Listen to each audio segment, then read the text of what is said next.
Good evening, Trinidad and Tobago. Welcome to Plain Talk. I am Philip Edward Alexander. Today I'm joined by a bumper panel. We are going to be dealing with issues of national concern, matters in the public space that the population at large wants some clarity on. Hopefully we get ourselves to that when we come back after this.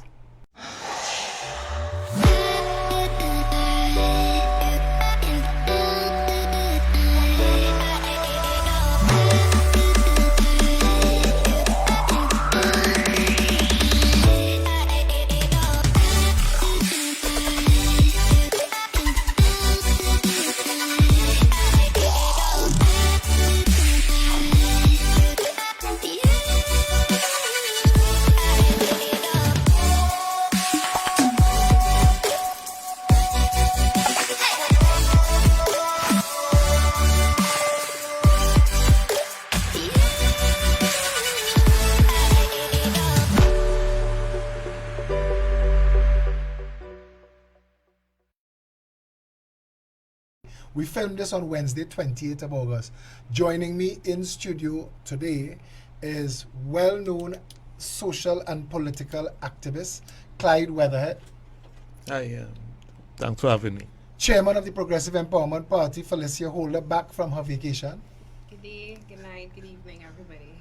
businessman, activist, politician, all of the above, Robert Amar, It's a pleasure to be here. A very good evening to all. Deputy Political Leader of the Progressive Empowerment Party, Tony Defoe, Good evening, Trinidad and Tobago. activist and co-founder of the Progressive Empowerment Party, Ian Griffith.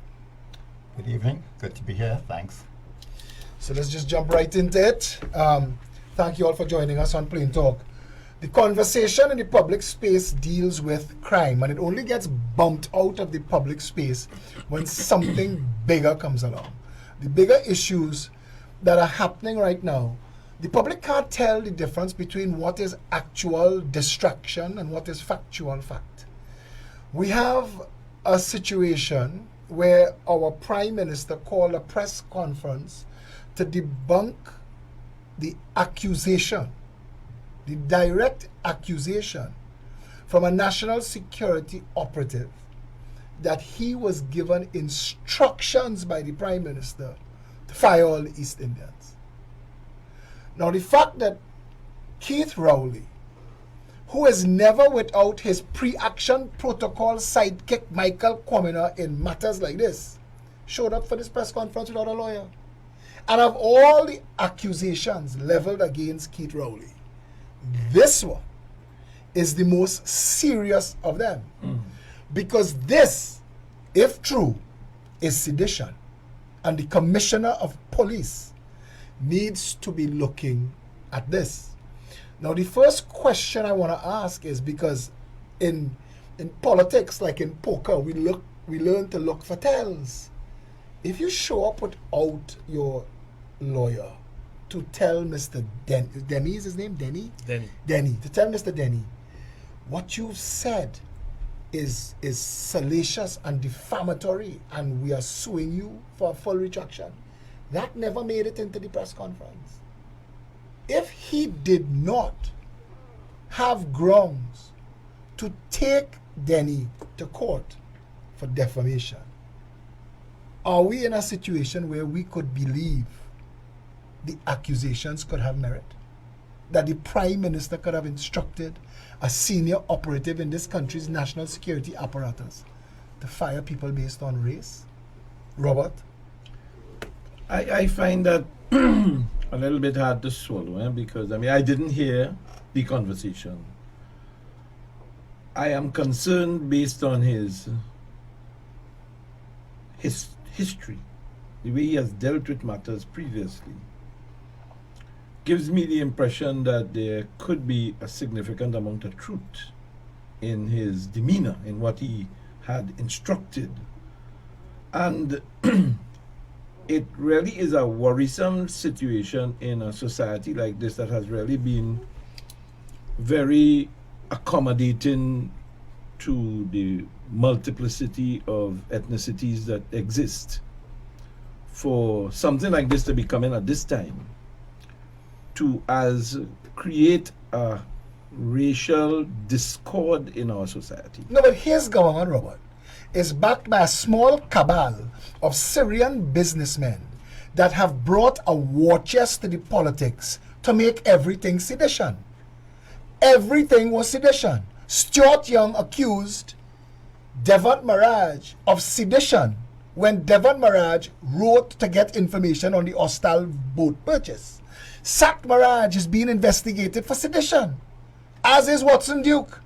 Everything with this government is sedition. They've brought a 1908 law and made it the way to silence people. But the heart of sedition, and Wayne Sturge, I tried to get Wayne Sturge on this panel today. Wayne Sturge is the only practicing lawyer in this country that has dealt with a matter of sedition.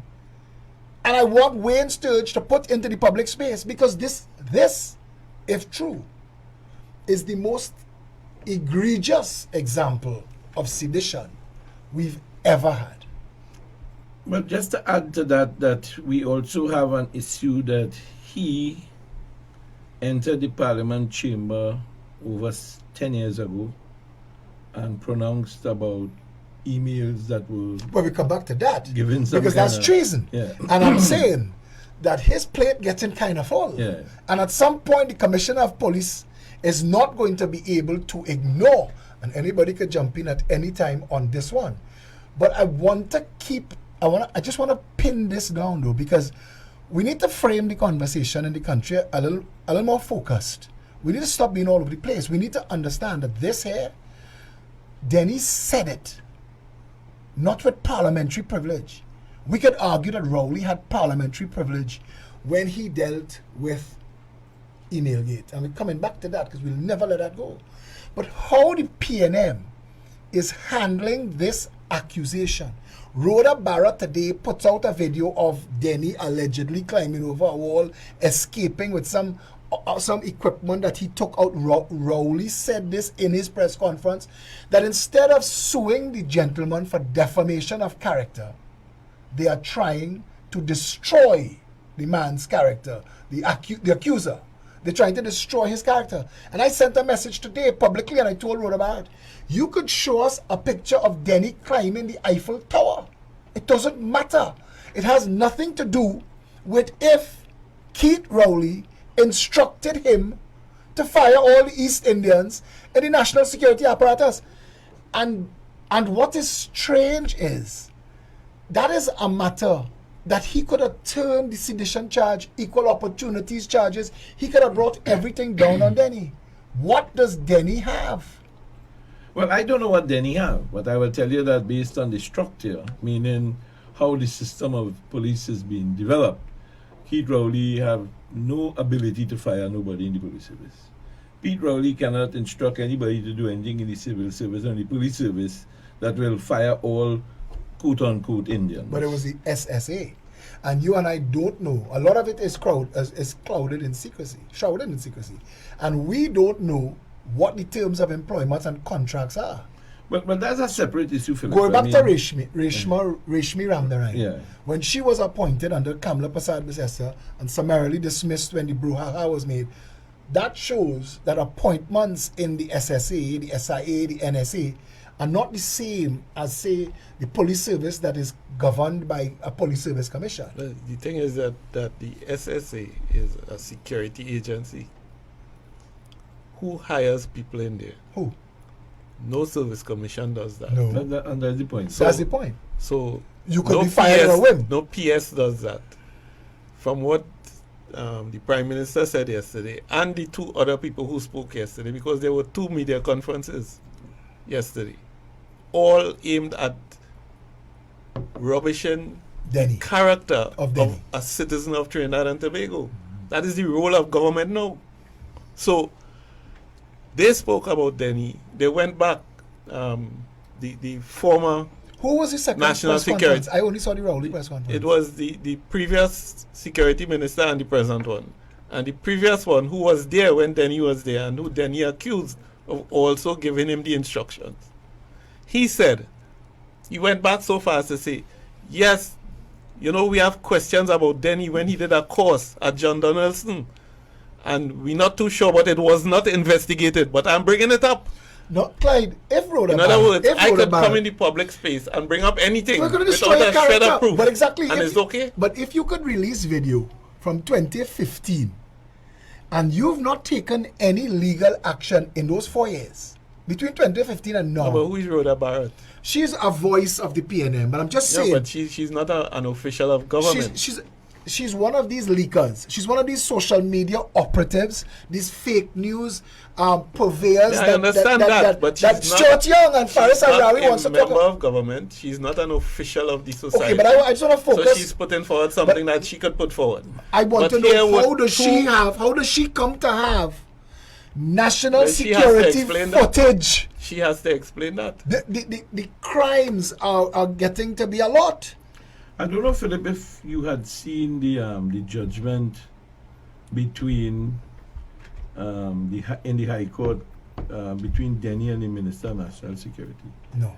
Somebody sent it to me, dated April the 16, 2018. I haven't read the whole thing because it's 35 pages, but when we go right down to the end, it's kind of interesting on the final summation by the judge, that he made some pronouncements accordingly that seems to put what Stuart Young and the Prime Minister said in the rubbish bin.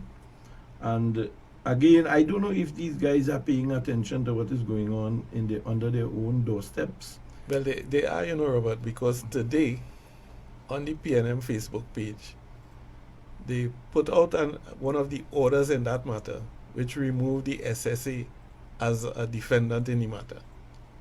I hear you. Right?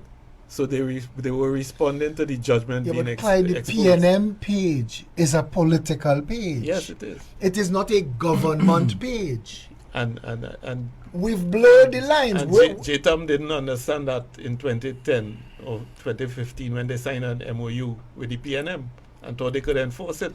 So we need to keep the two separate. Right. But What is politics and what is governance? And the point I'm making is that very judgment says that the appointment of somebody as a quote-unquote interim director of the SSA was illegal. The appointment itself was illegal? Yes. Who made the appointment? Well, it's not even clear who made the appointment unless you go into the whole belly of the judgment, which I haven't been able to. But in terms of the conclusions, it says the appointment was not legal.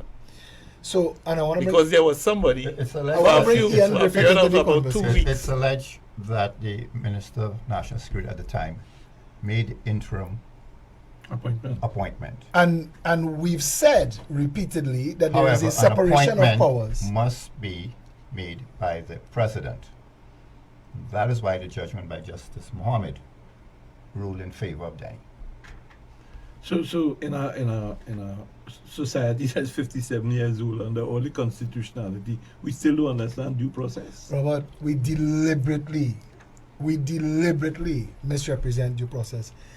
Not one institution of state, nothing could stand scrutiny. When Mark start a bus in Trinidad and Tobago, everybody know that the best way to cover your own self is to have dirt on other people. So it seems to be a race now to destroy Denny.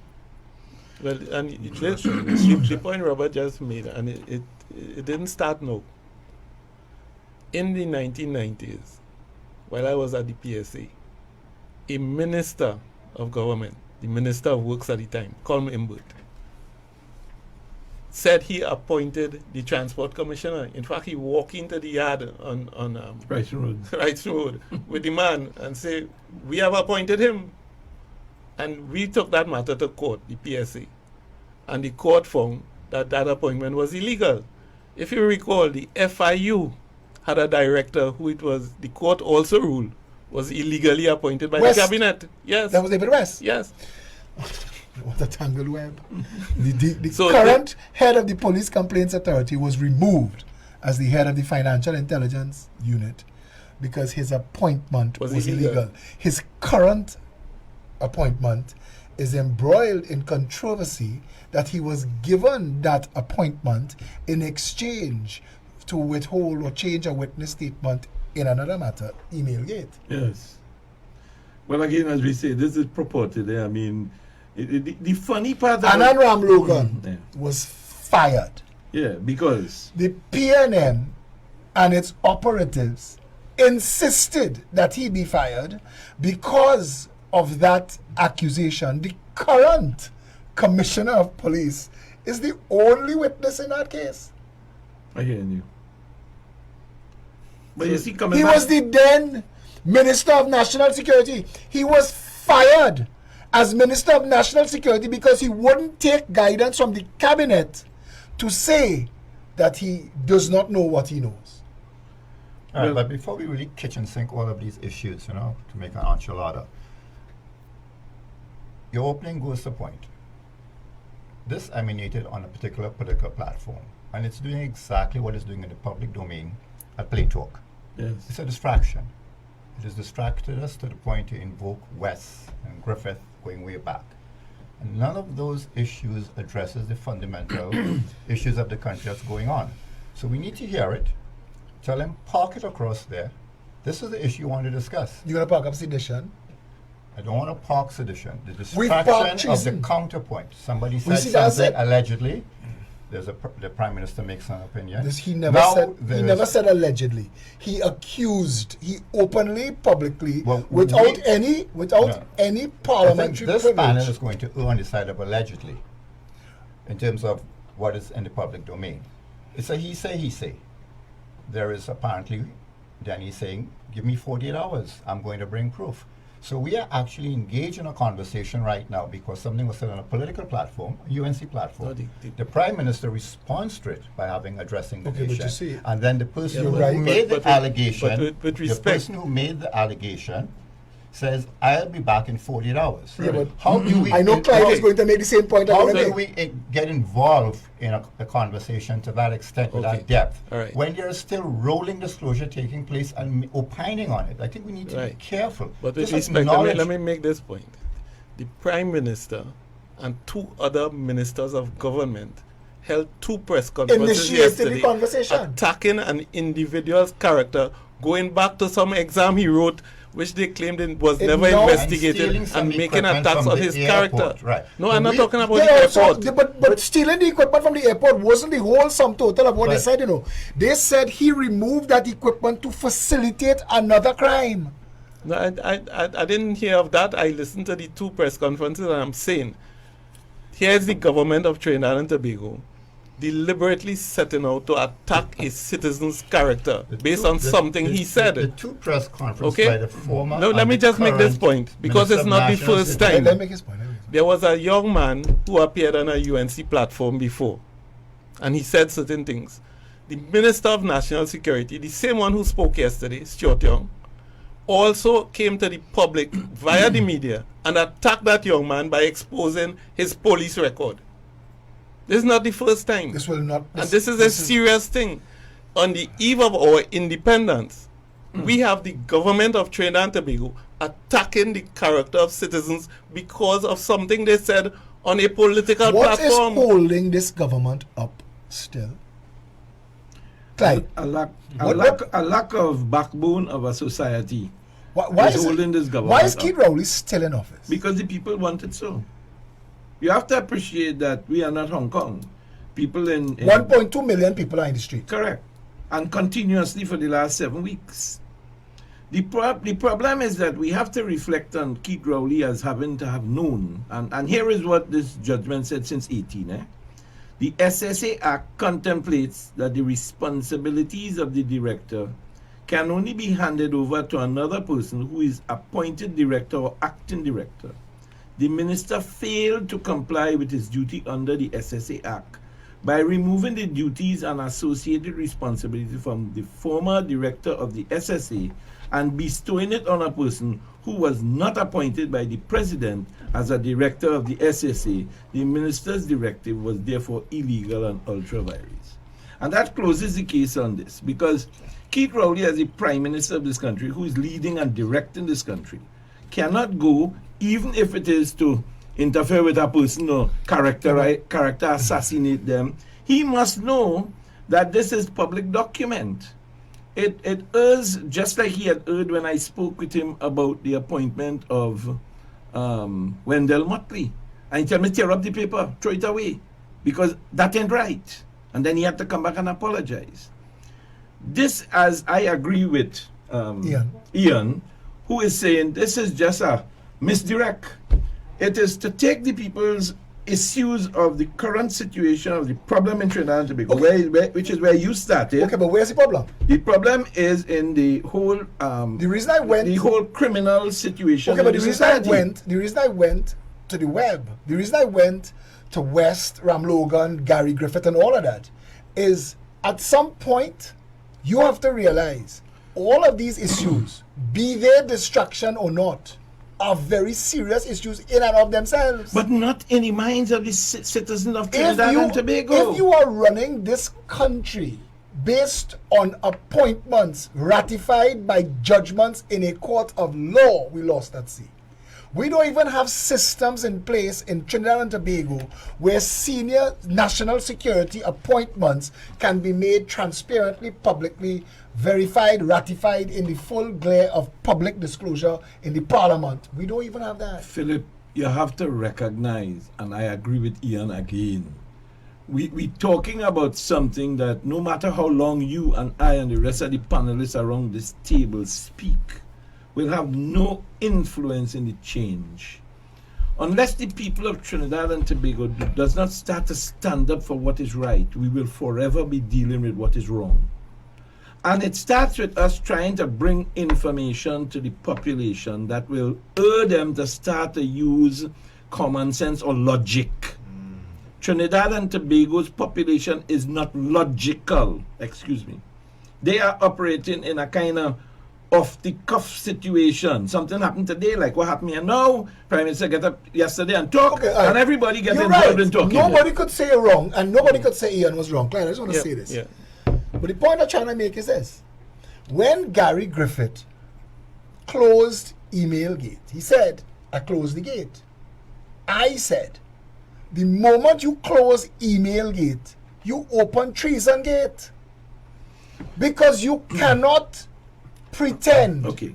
The same email gate accused Gary Griffith of plotting to murder. Right. Kate Rowley has never retracted that. He never accepted that he had two sons too. So what's the problem? I understand that, but I'm saying to you, he's never retracted that.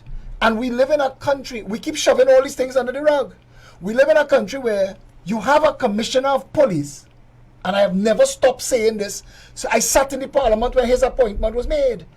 You have a commissioner of police that the prime minister accused of plotting to murder a journalist. How does that work?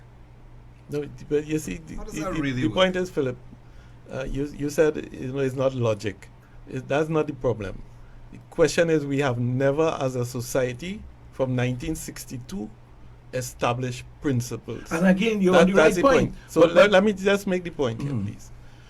When the Prime Minister spoke yesterday, he went and exposed files that are labeled secret, which are really personnel files of the SSC. And he said he was doing it knowing I it was said wrong. on Facebook, how could a politician use the personnel files of a person to attack him in the public? To discredit And you know him. there's a bunch of PNM trolls whose attack on me since yesterday, their latest, is that personnel files are public information. Like, yeah. the No, people who put those if that files in is so, Kate Rowley's how come hands several public employees have to use the FOI to get that to information. get information on their own files, but the Prime Minister could use it? That is wrong. Like That is every it's totally person- unprincipled to be done. Every person who put national security files in the Prime Minister's hands to be used for political purposes, have they themselves committed crimes?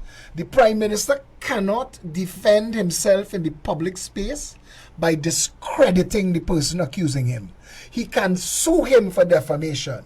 He can take it to the courts. He cannot use the higher public office that he holds to damage the character of the witness bringing that And information. that is what I'm saying is, in principle, it is wrong for any public official to use their office to attack the character of a citizen.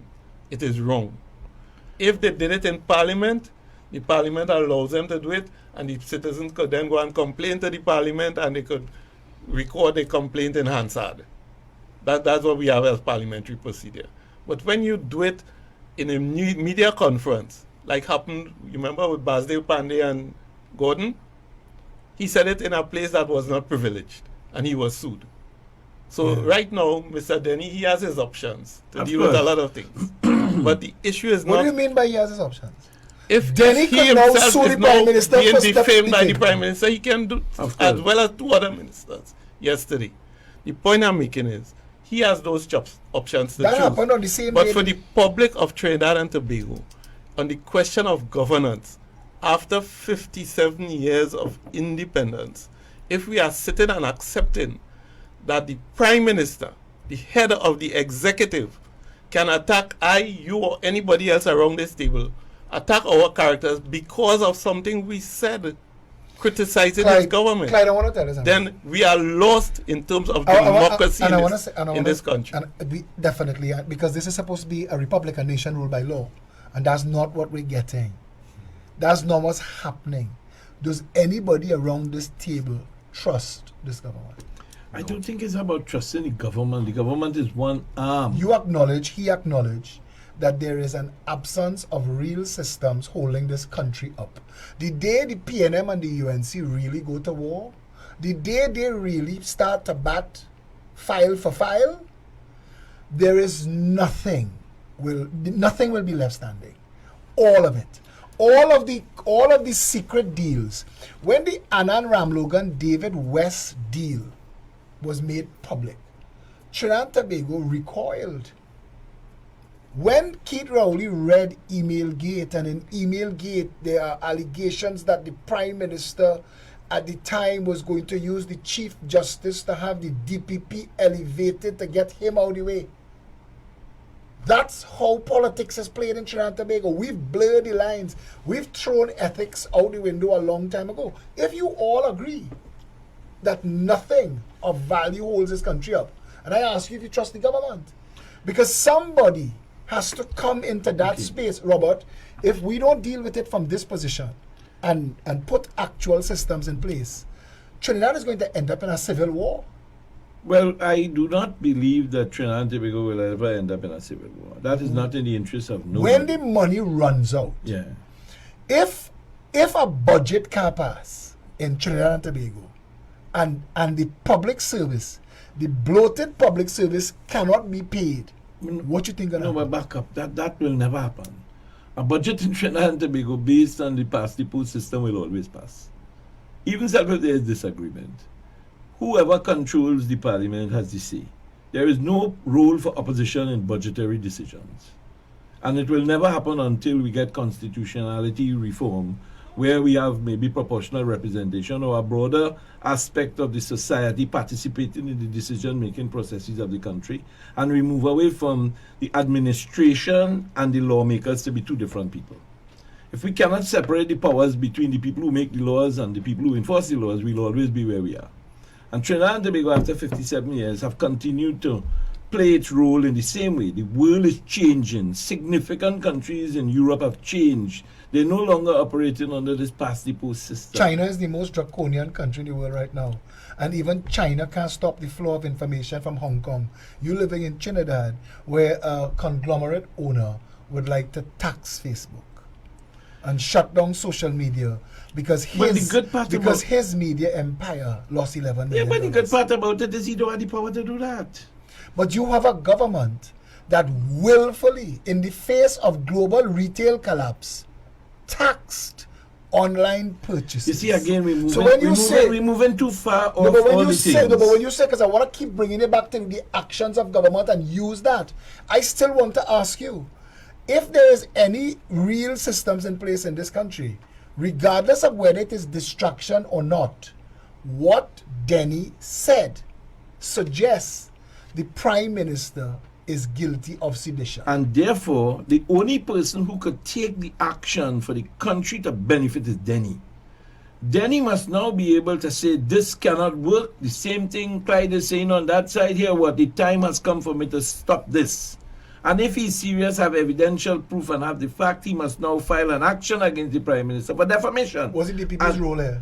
DPP has nothing to do with defamation rules. I No, want that to is not a criminal interject matter. here because to me this is where people in my generation lose complete interest in politics because I'm listening to all of the positions being put forward, and somebody my age in my right thinking is asking the question, okay, so we're seeing all of this, we're seeing where the Prime Minister is attacking a man's character for saying something that may or may not be true. Right. However, I'm asking, and I want to know a simple question: what is being done, and can anything be done? You're seeing publicly Change. Two We need things. change. Yeah, Massive we change. see- We need we massive do, change. but at the- Clyde agrees with and us. this is where- and this is where I disagree in an with immediate Ian. sense, two things can happen. One, the man himself has to defend himself. Of course. And two, the society has to defend the Yeah, man. but we Correct. see So- how this has played out in the so the- public, and the situation that you brought up with Gary Griffith is perfect. We see how it turns into a he said, she said, bacchanal, and then in the end, what happens? I would tell you this much, Felicia. If I had known where we were going with this discussion, I'd walk with some scripted information from Gary Griffith, because Gary Griffith has to carry a load of responsibility for not moving Trinidad and Tobago forward. In In which way? terms of what? In terms of enforcing law, you cannot come, as I said publicly, Gary Griffith is aware because I've sent him information via his WhatsApp, telling him this is a police officer who is now on sick leave and he walk in, but he not supposed to walk. Gary Griffith talks about $50 million in money spent on police officers, but he has fired nobody to date. 1 year after the fact, Gary Griffith has not taken any action against Errant. It got to start. If the politicians are not prepared to start it, then the system must start on its own. Because he talk about 93, Section 93 of the police, new police rules, and that talks about testing. But we have over 2,000 or 3,000 young police officers that have joined in the last time, from the time that act came into power, and we don't know what has happened to those police. Why haven't we known what happened to those 2,000 police with regards to the testing? He should have been able, he tell us the Southwestern Division, he do the full tests on them, but he didn't tell us how many pass and how many No, I fail. understand what you're saying. Society needs to be kept informed. Absolutely, but what Felicia is asking, and is a very pertinent point, is to the younger generation, who all of us who are in politics, we keep saying that a change is going to come when we get the young people passionate about politics again and get them into the national conversation. Looking on at a system so badly broken, who wants to run into that fire? Well, then it will stay the same way, Who Philip. wants to run into? No, I'm just saying. No, To the- you see, Philip, you mentioned the question of Hong Kong. There's the question of Sudan. There are many examples. Of course. And it is young people who have risen up to say, we demand an end to this. Yes. So the question here is not that young people are outside or they're not understanding. No, The we fact is understand that perfectly. no, you don't understand perfectly, because since 1962 we have never set Nobody this society understands on the perfectly. basis of what are principles and to be operated on and how are they to be defended. What we have now is not the rule of law, you know. We have the law of rule. Mob rule. Of rule, not mob. It is the rule of a monarch. But Clyde, when I say That rule elected of a monarch, Clyde, monarch. is a mob. The PNM beats its mob into a frenzy. What has Keith Rowley calling a series of press conferences is the UNC used the PNM playbook. The PNM has been talking race for the last 3 months. They've The both UNC been. brought They've Benny. both been. Okay, and I give you that. But I am saying to you, allegation is different to accusation. Yes, but the Kamala issue, could stand up on a platform and say that she knows of a SIA operative who was given an instruction. That is different to the operative himself without immunity, without cover of Yeah, privilege. but Philip, it comes back to the basic. Unless that man does not follow through and take the necessary action, the same thing Felicia is talking about will continue, because society, Trinidad and Tobago, will say, But there's another aren't we at a farce. place now where we could say, we watched a chief magistrate accuse a chief justice, go through all of the loops that it took to get all the money it cost this nation, all the shock, all the awe, to finally get the Chief Justice before a court, before the Chief Magistrate declined to give evidence? Shouldn't he have been charged? Shouldn't there have been a system that demanded that before you try to send police to kick down the door of the Chief Justice, that there is something of substance, that even if Sherman McNichols had dropped dead, you could have continued the prosecution? It cannot be so easy to besmirch and damage names and characters. And you talking about somebody, I didn't know who Denny was. Prior to Denny climbing on the platform, I didn't know him either. I didn't know who he was. But now I know this is a person that has some information. The rest of the people who have information, Okay. they are watching. So Philip, I just want to say this. Yeah. They are watching. We need to be very careful what happens now. Denny, as you said, and you rightfully said, the people of Trinidad and Tobago have a responsibility to protect Denny. Yes. Until we find that if he's a liar, we have a responsibility to stand with him. Because the Prime Minister has power. Yeah. Denny has no power. but he cannot. Nobody can stand with him if he doesn't take an action. Absolutely, but So everything that is happening here. Wouldn't you know, because I want to tell you something here, Robert, I have seen some things done to me by state agencies in the past 2.5 years that have me stunned and in shock, and I thought that I was aware. I thought that I was very aware, and I still can't believe actions being done in agencies that you and I thought were sacrosanct and near to God, that put on robes and swear oaths to defend without fear or favor, malice or ill will, and how easily all of that goes out the window. And the fact that Denny had to go on a UNC platform, because so many people come to me with so much information and there is nowhere for them to turn, because you don't know the political leaning of the office holders who are the ones to take action.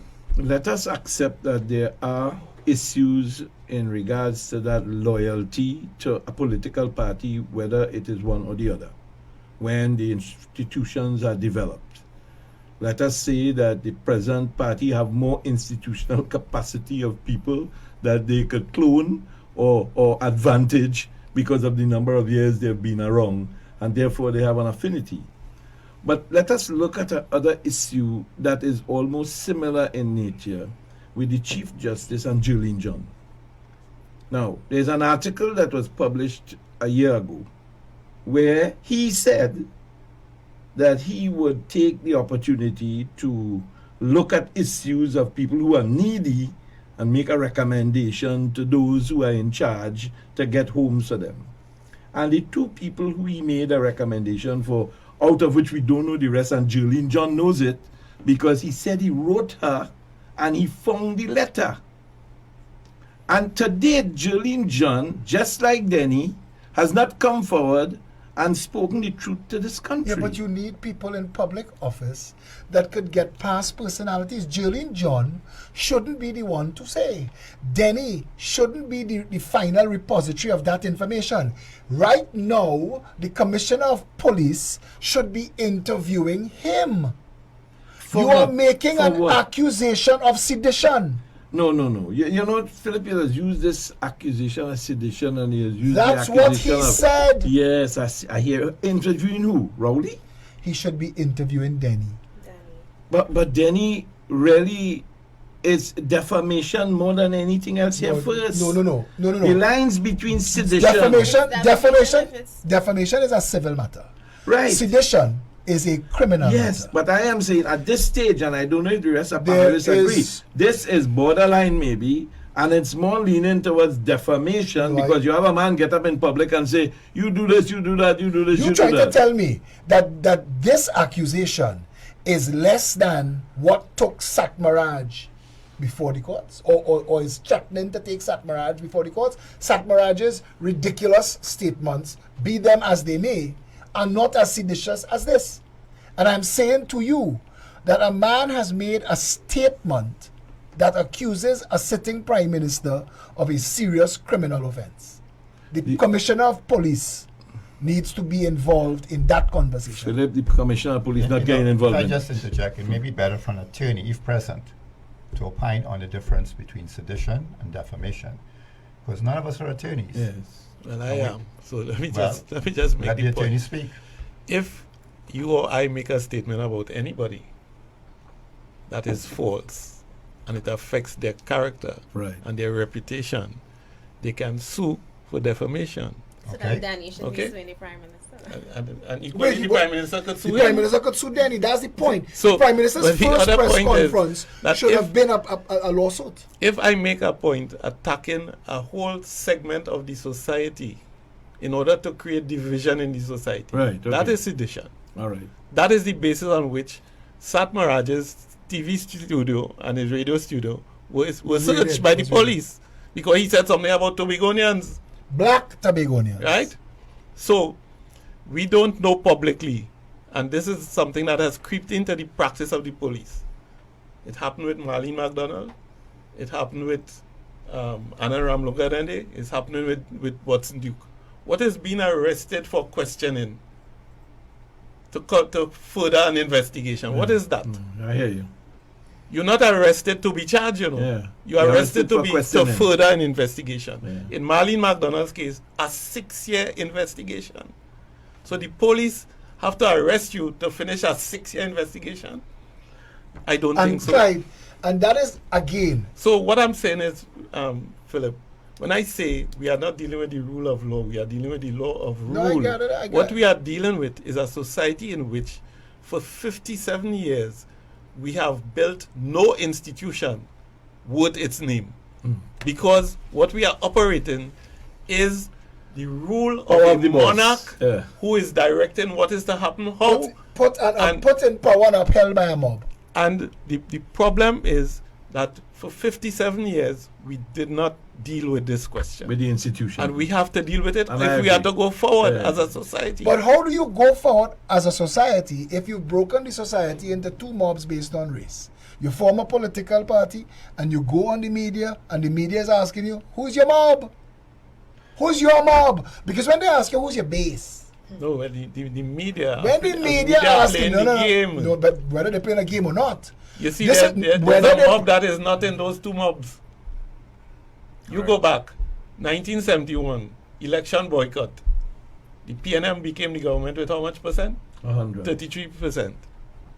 Yeah, 33. yeah, percent, all the seats. Boss, So the let's Diego- assume- the Diego Martin Regional Corporation Let's assume voted in all, office on all 17% the of the PNM supporters vote. vote for all That- the that is- candidates. that is All the- they mustered was 33%. This is not a democracy. If you could convene a Diego Martin, the Regional Corporation, the whole Municipal Corporation Act need to be scrapped. But that Diego Martin Regional Corporation is 17% of the So- vote. so Well, Philip, so that's the point I'm making. Yeah, so we have never established a democracy in Trinidad and Right. Tobago. And okay, so Right? let's say yes. So- and that's a good point to say.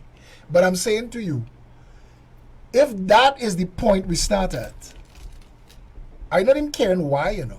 I care about how do we fix that now. We You have have to to- establish it. Well, no, I disagree with my friend. I mean, the reality is that how we have to start it is we have to get the country's people to start to understand logic. How do we do that? Exactly what we're doing here Ian now. Griffith, I met Ian Griffith fighting for a school that had a unique problem of facing off against the PNM and the UNC. And that goes back to what? That goes back to the point of institutional structures. If the structure was right, it would have automatically taken care of itself. But the structures are not right. The structures are imposed upon by the boss. The boss call and tell the structure what to do, and the structure has to do it. Correct. So the problem is with the structure. The civil How service do of we this fix country. that? We had to energize the civil service to stand up. The civil service had to start to make the move. All the PSs in the country had to understand they're more important than the Prime Minister. Well, as I pointed out, Robert, yesterday on a radio station, when we walk into our ministry these days, we don't meet civil servants, you know. We meet people on contract employee. Correct. Who ministers feel they hire and fire. Correct. Yeah. Right? The civil servants are about 25% at best in our ministry right now. The people are appointed Who sits- according to the constitution in a public office operates- by a commission, Who a operates these service commission. special purpose companies? The Who cabinet. operates? And right now the cabinet No, has the even- employees of special purpose companies are not public servants. No, they're not. They are contract workers. But who is So running it Patrick is the Manning, cabinet. no problem. And yes, Patrick Manning created the special purpose companies, Sport TT, UDCOT, All EFCL, of them. EMBD, all of them. As an end run, we actually have a second government running, you know. Yeah. That is a second, because the public service is still running. But the decisions and the operations, the government is giving its budget allocation to special purpose companies that answerable to nobody. When Emil Elias picked The- up, the point I'm when making, Emil Philip- Elias picked up money from TSTT and bought Massey Communications, he said he answers to nobody. Right. And you And, see- and within the ministries, I'm saying, because of contract employment, which started under the NAR, you have 75% of the people sitting in a ministry are not civil servants. They're not under a service commission. They're under a PS and a minister. Well, And that is a deliberate thing Clyde, that ministers we had have a done. meeting in here. We had a meeting in here with union members who were standing before specific ministers and arguing with them. But one of the ministers was also their lawyer. You understand what I just said? Mhm. That is It's a himself nonsense. to himself. The Of union course. don't even have a voice. That's himself to himself. And the entire thing, the conversation that has to happen in Trinidad and Tobago What is TT Post? What is RHA? What is this thing they're trying to put in place, Revenue Authority? All of these things, including the people in the airport who they moved, they take all these chunks of the civil service and move it out under these agencies. All right? They try to... And we wait on the trade unions. We wait on labor to stand up. The whole country stood back and waited on Ansel Roger and the OWTU to stand up to the government and what they were doing to Petrotrin. Because Trinidad and Tobago didn't know who we could turn to. Again, Philip, become full 360. The men who are the ones responsible that these union members have selected do not carry the competence in order to present the facts to the country. If you are the union leader of the OWTU and the government makes a decision to shut it down, you should have been intelligent enough to use proper resources to paint the picture to show why it should not be shut down.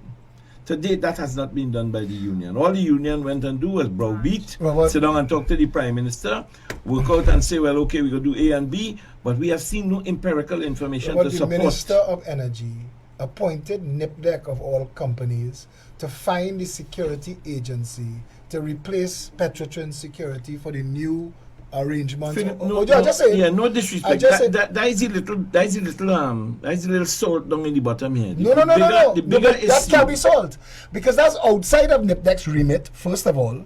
And secondly, NIPDEC does not have the authority to grant sole select contracts for state enterprises. And here's the problem. Citizen TNT, now if they are aware and you could present that fact empirically, not just with you saying it, supported by the evidential proof, according to the rules of NIPDEC, according to the bylaws of NIPDEC, according to all the institutional fact. We need to start to present those things to people because people are still disengaged with fact. They are still on the flowers, the sweet talk. We have to move away from that. All of these special purpose companies, up to today, they are not filing their annual returns and they are not filing their balance sheets. But nobody has written to the chairman of the committee, of the Joint Select Committee of Finance, telling them what is going on. No financial person in the country has gotten up. KPMG, Those are private whoever. companies. All of those But has those are not, private companies. that's not the point. You are asking- there is a procedural way, and you cannot keep things outstanding in infinity if it is government But the jurisdiction. THA is proving you wrong. And we know that, but that is because the man who's sitting at the top has failed to engage, and we understand that. Robert, let me just give you an example. When the RHAs were created Yeah. in 1986 by an act of parliament, you were taking a third of the civil service and moving it out from under a service commission. The government then said, how can we discipline them people in the RHAs? Because they become workers under the IRA, they're no longer civil servants. You know what the government did? They went and amended the Constitution of Trinidad and Tobago to say that the Public Service Commission could discipline somebody who is a worker in an RHA. A fellow named Lala, who was the chairman of the commission. And in those days, we as the PSA, we used to meet with the Service Commission on a regular basis, along with the CPO and others. But not just to talk about terms of employment, to talk about the service. And the chairman of that commission, Mr. Lala, who was also chairman of the Police Service Commission at the time, he said the government went and changed the constitution and tried to get me to do something that is not my remit. I'm not doing it. And for 2 years, that prevented the government from moving ahead with pushing people out of the service into the RHAs. There was a member of an institution who understood the role of his institution and carried it out. There are not many institutions in this country. Wait. So you're saying the best example of us standing up to the madness of government is bureaucratic gridlock? That's what you just said, eh? And I'm not knocking you for it. But I'm just saying, the best response was that Lala refused. And now, in a country where the two organizations don't exist at the same level, they're functionally different, that one, a public service commission, should not be dealing with a regional health authority of any kind. The employees, they can't. They're not civil servants. There is no organization of government or state in Trinidad and Tobago that has oversight over all of that could have come and made sense of it. Exactly. Unless we could have found a way. The one organization that's supposed to is called the Parliament. That's the point. And that's the point. We keep electing two people who do not understand the role of Parliament. Vernon de Lima was the first person I heard say, untie the hands of MPs, remove the whip, let the Parliament function. The Parliament doesn't function. The Parliament goes in there. I remember the first couple years of the People's Partnership government, Glenn Ramadas Singh and Stacey Rupnarine, they were reading what they were handed. They wasn't giving you their opinion. They were representing their constituents. Our Parliament, the first past the post, we voting for a Prime Minister and friends based on who gets the most number of votes. It is a silly system that gives representation to no one. And that was one of the points I was making in the earlier part of the discussion. That Trinidad and Tobago will not move from where it is unless society Trinidad and Tobago understands that from here on in is more down than up. Ian, Robert is calling for a mass awakening. You have faith in that? It is necessary. Robert is calling for an overnight conversion on a national level where we all see ourselves beyond our race, country first. You think that's happening without some sort of flash, some sort of fire? No, I don't. Normally you quote the number of billions spent by the various governments over a number of years. And I think if you look at the budget spent with regard to education, the quantum of money spent, it's deliberately designed to create the populace that Robert is referring to that do not think through things and create the base or the mob that ensures this group or that group gets into power. And then we begin throwing on terms which I think we need to actually unravel because we misunderstand them because we think we do. Parliament. What does it really mean? So all of us have an assumption and we say, okay, that's the highest court. And we throw another word, democracy. So we all have a sense of democracy and we run with it. So let's unravel, let's take democracy. Do we have a democracy in Trinidad and Tobago? You drill down into that will produce a lot of information. You drill down into the function of Parliament, how you get there, how you function, the role of cabinet, a rubber stamp for Parliament, the whip, how it's construed, the opposition, what's their real role and function? They don't seem to have a role and function as to lay weight to become in power. And when you break up those things and you drill down into it, I think you get a conversation where people can say, listen, I'm beginning to see a conversation taking place where they are getting to the heart of the matter. The institutions that we keep referring to, another word we keep using, institutions, it means different things to different people. Yeah. Just like fruitcake, it means different things to different people because your grandma's a secret recipe. I get mine some kiss. We all think we're tasting fruitcake. Right.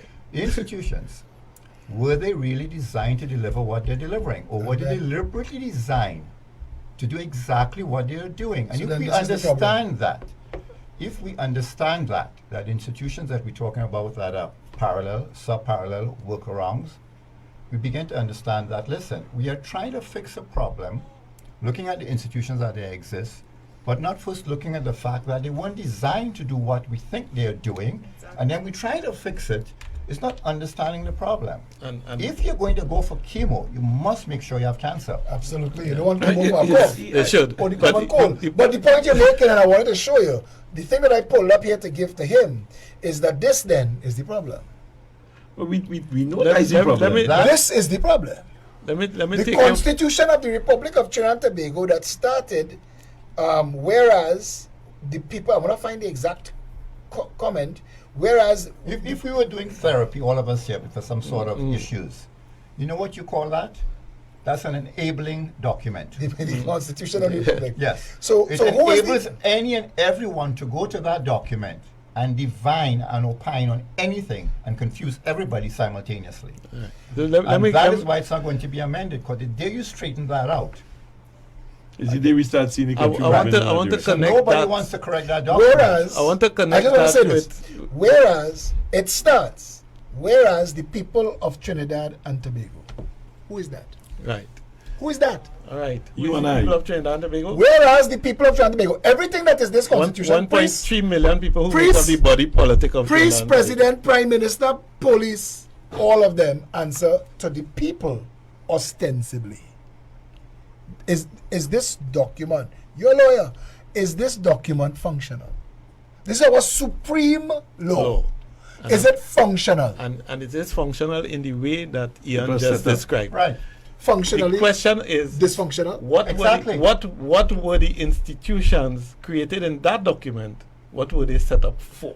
And you see, And let me just make this point. That's the point. Because we are I want we an have- answer to that question. I don't just want to we give you a are- point. we are 3 You days- said what they were set up for. What? No, To it's a end- rhetorical question. let me just answer You the ask a question this rhetorical way. question. In There's a 1962, duplicitous. What you think it was set up for, what it's actually intended to do. We keep focusing on what we 1962. think it's supposed to do. in 1962, when that document came into being, two things happened in Trinidad and Tobago. There was the PNM, and there was an organization called Pegasus, which has disappeared from our collective memory because it has been hidden. It is an organization that was founded by Geddes Granger. He was at that time an employee of the Ministry of Finance. That organization created a document called Project Independence. And in that document, they spoke about, on the question of politics, that representatives have to be mandated to meet with their electors every so often That was so a- that they can actually present. So that was a different constitution that made the parliament functional. Where is that document? No, there's a. I'm saying it is called Project Independence. I have a copy of it and I'm publishing it soon. So- What I'm saying is that came from the people. That came from people other than the PNM. The Yeah. PNM had a different issue.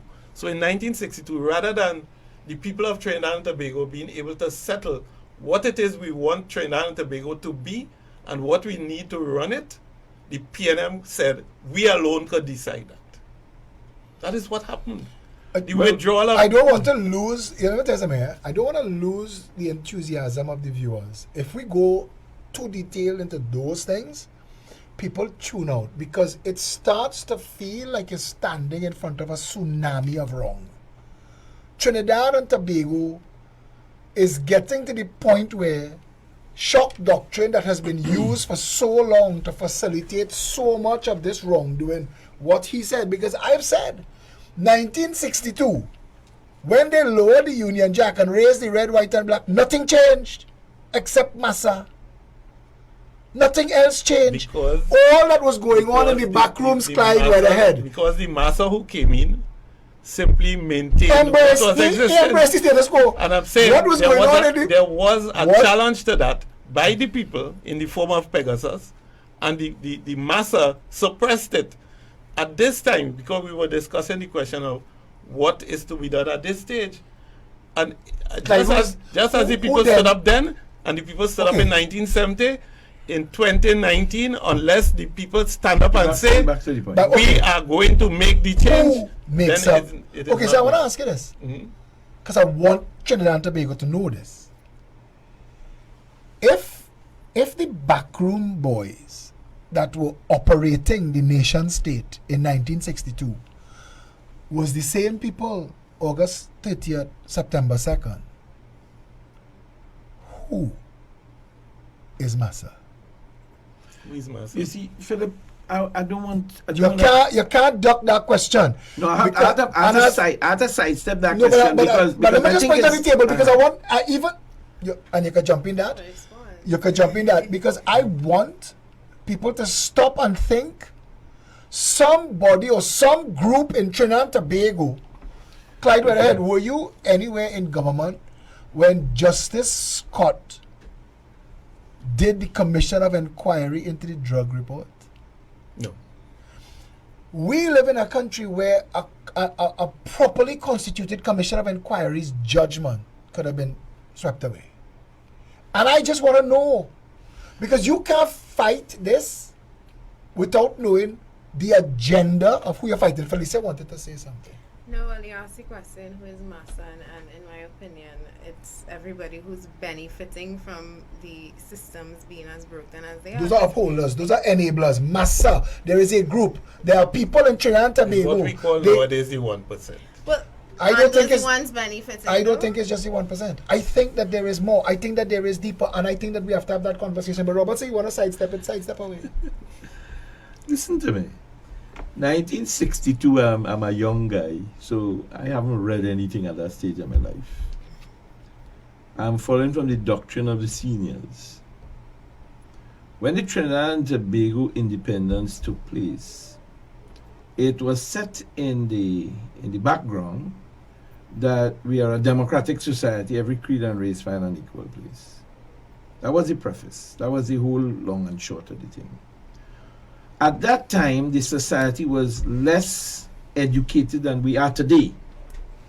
And Eric Williams, in his wisdom, decided, and this is what spoiled everything in this country, and Clyde might not agree with me, but all of these service commissions they put it in there without the teeth to take action or have the mandates to That make the things happen. But these things were in place before independence. No.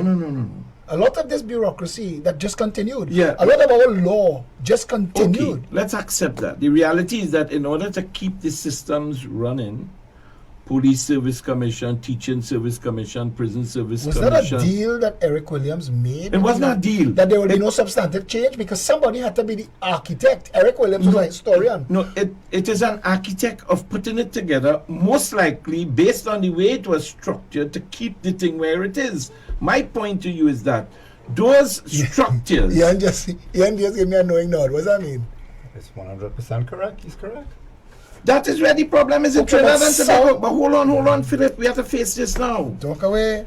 We have a situation where on 3 specific times in this country, and you ask who is Massa, so look who is Massa now. Eric Williams, 36-0. Arthur Napoleon Robinson, 33-3. Kamla Prasad Bisesa, 29-12. On all 3 occasions, we could have made changes. All 3 occasions. So Massa is the Prime Minister.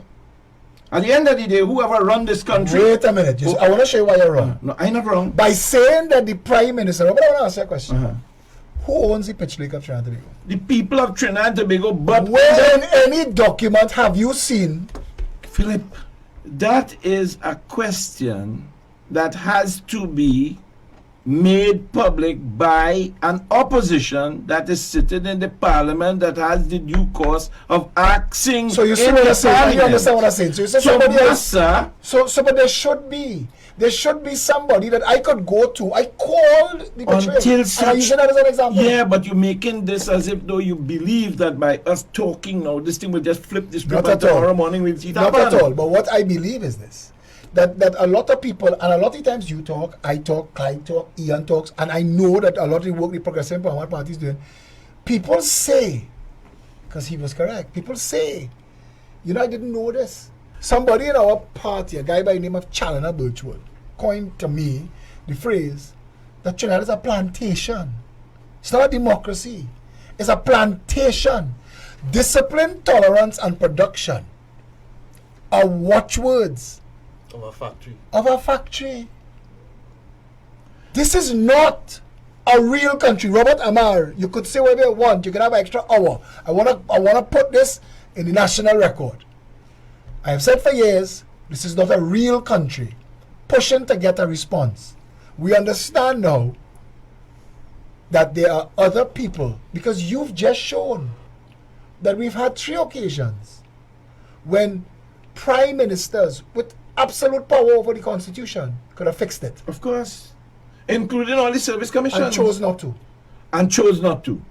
So we come Why are laws passed? No. Why do we spend millions of dollars, Clyde, and do all of the debating and all of the back and forth to finally get a law, but don't pass it, don't send it, don't send it to the president? Like the Children's Bill, the Dangerous Dog Act, the antitrust legislation, all of these things that have been done, dealt with. Why do we do that? Because you have the law of rule. That's what I'm saying, Philip. The point is, in 1962, we essentially continued a form of governance that suited the colonial master. That was who Massa was. Massa has not changed very much, except that we have switched the outside So aspect of Saturday Massa. we're celebrating the anniversary of a fast. Yes. And until we do the things as Clyde, whether you just said yes. I've been saying it since 1970. I've been We are saying it. celebrating the anniversary of a fast. The Yeah. whole parade. Forge from the love of liberty. The first word in our anthem is forge. I get done. one. It's a forgery. I done. The question is, the Americans replaced the British in terms of the control of the oil resources of Trinidad and Tobago, which they still control up to today. Our land went into their hands in vast tracts. People talking about Caroni Limited. You know how much oil company land exists in Trinidad I and know. Tobago? When I was reading And who the owned Petro it? Trinidad and Who Holdings owned alone, land in Tobago after 1940? Coming up the road. Tobago has a little different history from Trinidad. In my opinion, Tobago is a different nation from Trinidad. Absolutely. Right? Totally. But we were forced together by the British in Absolutely. 1889, and we have not created a free and equal union. We've between not us. created a nation state out of those 2 islands. We've never No, done we've that. never done it. And the THA made it worse. It didn't make it better. And this bill that is before the parliament, calling, what they calling it? Internal self-government for Tobago. That is going to make it even Chaos. worse. Because that bill is to entrench the PNM as the ruling party in Tobago. Okay, so, That- okay. So all I'm saying is, I just want to say this. these things that we created in 1962, the people of this country weren't allowed to create it. The PNM usurped So, the whole okay, stage. I will ask my question to you when When we removed ourselves from the same federation you just mentioned, you know where that decision was made? In a PNM convention down in Chagaramas. Not by the public, but by the PNM, to remove this country from the federation. Right, so I think we'll all come to an agreement, all of us, not the young people, the old people, and senior people, because we have touched upon some salient things. people in the middle. And that is where I think the discourse should probably go into. Now, one of the mantras of the PP is to educate, inform, and empower. The mere fact that you came up with that mantra, if you look at it without cognitive dissonance, why do you want to educate if you thought they were educated? Why do you want to inform if they have an education? Why do you want to empower if they have power? And I think we just touched upon all of those things unwittingly, because we keep throwing out the sort of byline. Educate, inform, empower, and then we move on to the substantive policies, housing, education. We were trying to fix And stuff. we just move on. No, because you we're trying to just fix stop stuff. Yeah. and look at the words. You see, Bill Clinton was really good at it. Is does not mean is. I did not have sexual relations with that woman. Words. When you look at what is being said, I am of the opinion, and Mr. Weather seems to be supporting me, and first time I met the gentleman, the transition from the colonial period to what we inherited in 1962 was what you call a switch and bait. That's all. Independence is a euphemism. Democracy, in its literal sense, does not exist. We think we have a democracy.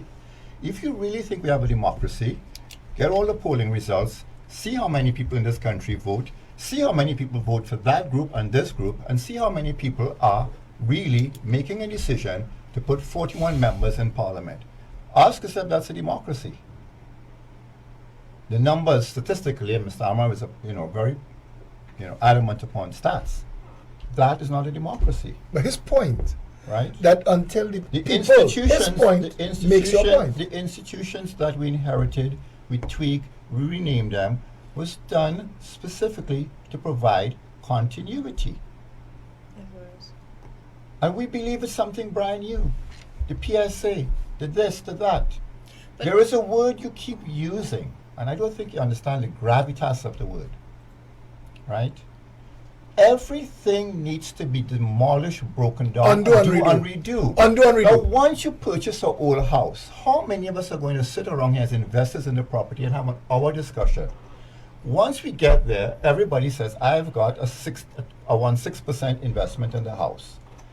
Ground floor is made out of nogging, wooden floor, termites in the ladder.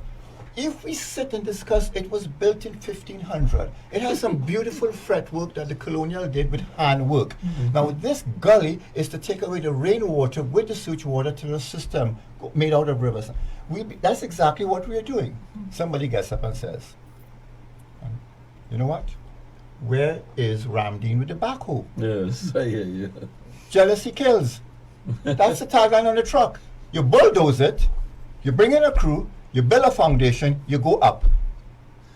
Yeah, but Berlin's standing seam roof. The only difference with a wind factor to take on any hurricane that comes through the country. Metaphorically speaking. The difference is that is nice words. The society, see, you can't just throw around the country. Ready for that. No, exactly. And his analogy is throw around the country. Let me add the 1970 and 1990. No, this is where I'm coming to. That societies that have to be rebuilt only comes out of that type of aggressive, a priest said to me, national destruction. A priest said to me, you cannot build something if you don't destroy it. Yeah, and I want to tell you and this. Trinidad and Tobago, I am not calling for any kind of anarchy in the country. I know, but this is it. And a priest said to me, Philip, stand down.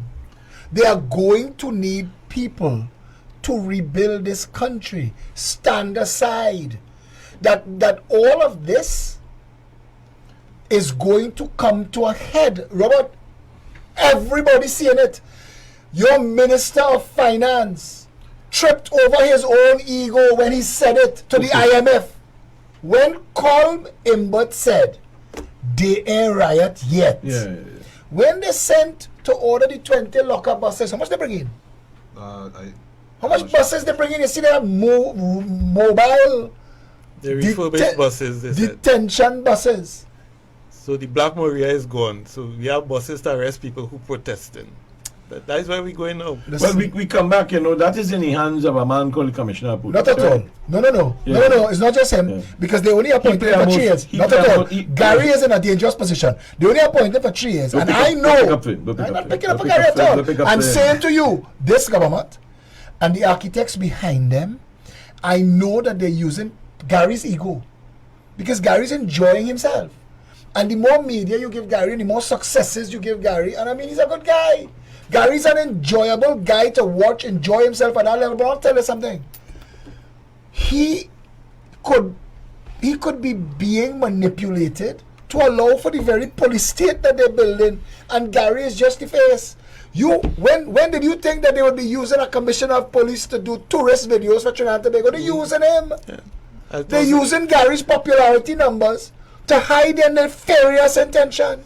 And the night of election in 2015, I told the political leader with whom I was associated at that time and some of his executive, on that very night, I said, Keith Rowley is back to finish the job that Patrick Manning started. Dictatorship. What Patrick Manning was doing was concentrating the Consolidating entire power hegemony. in a single person. Yeah. That is why he had a whole round table of Every law that people Farris wrote. rewriting the constitution. Every law that Farris and wrote this is what has to be Rowley has repealed. written in the interest of the big monopolies in Okay, this country. so let's- What's the first action of this government?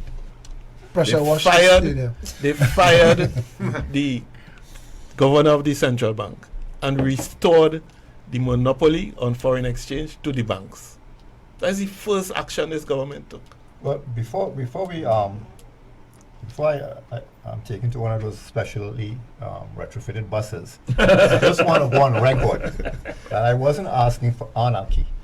I was just saying, when a system or series of systems isn't working, like in the analogy of the house, you've got to destroy it to rebuild it. That's not for anyone. Mr. Gentleman, this conversation that's started That's not for anyone. with to a prime minister about a prime minister who has hanging over his head like the proverbial sword of Damocles